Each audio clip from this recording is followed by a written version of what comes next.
LSN news کے ساتھ میں ہوں حمیرہ اقبال۔ لودھرا سے خبر شامل کرتے ہیں۔ وزیر اعلیٰ پنجاب مریم نواز شریف کی جانب سے لودھرا میں معذور افراد میں ہمت کارڈ کے ذریعے امدادی رقوم کی تقسیم کا سلسلہ شروع کر دیا گیا ہے۔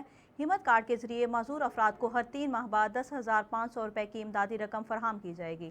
رکن صوبائی اسمبلی شازیہ حیات اور ڈپٹی ڈائریکٹر سوشل ویلفیئر ناظر شریف نے دنیا پور میں ہمت کارڈ تقسیم کی۔ اس موقع پر انہوں نے کہا کہ معذور افراد میں ہمت کارڈ کے ذریعے امدادی رقوم کی تقسیم وزیر اعلیٰ پنجاب مریم نواز شریف کا انسان دوست اور غریب پرور مثالی اقدام ہے۔